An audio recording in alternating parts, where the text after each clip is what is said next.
அனைவருக்கும் வணக்கம். நான் லதா பேசுறேன். Welcome to Chakkamma channel.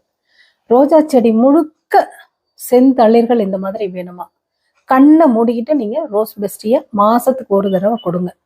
உங்களுக்கு நான் ஃபுல் கேரண்டி கொடுக்குறேன். ஏன்னா என்னுடைய உரம் அந்த அளவுக்கு பவர்ஃபுல்லான ஒரு உரங்க. இதை நான் எல்லாருக்கும் கொண்டு போய் சேர்க்கணும் அப்படிங்கிறது எனக்கு என்ன சொல்றதுங்க, மனசு கடந்து அடிச்சுக்கிட்டே இருக்கு. அச்சோ, நிறைய பேர் ஒரு துளிர் கூட வராம கஷ்டப்பட்டுட்டு இருக்காங்க. எவ்வளவோ மருந்துகள் உரங்கள் போடுறாங்க, ஒரு துளிர் வர மாட்டேங்குது, குச்சி மாதிரி தான் இருக்கு. அந்த மாதிரிலாம் நிறைய பேர் எனக்கு மெசேஜ் பண்றாங்க, ஃபோன்லயும் சொல்றாங்க. அவங்களுக்கு எல்லாருக்குமே இந்த உரத்தை கொண்டு போய் சேர்க்கணும் அப்படிங்கிறது தான் என்னுடைய எய்மா இருக்கு.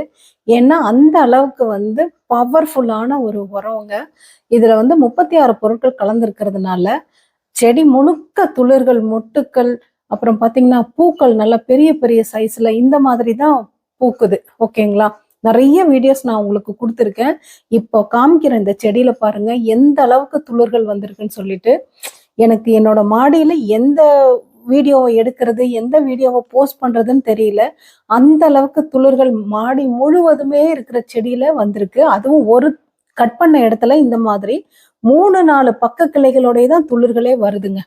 ஸோ எல்லாருமே தயவு செஞ்சு இந்த ரோஸ் பெஸ்டியை ஒரு தடவையாவது நீங்க யூஸ் பண்ணி பாருங்க. அப்புறம் நீங்க விடவே மாட்டீங்க. உங்களுக்கு வீடியோ பிடிச்சிருந்தா லைக் பண்ணுங்க, ஷேர் பண்ணுங்க, கமெண்ட் பண்ணுங்க, மறக்காம சப்ஸ்கிரைப் பண்ணுங்க. உங்க செடியிலையும் இதே மாதிரி துளிர்கள் வரணும்னா மறக்காம மறக்காம ஒரு தடவையாவது நீங்க ரோஸ் பெஸ்டியை யூஸ் பண்ணி பாருங்க.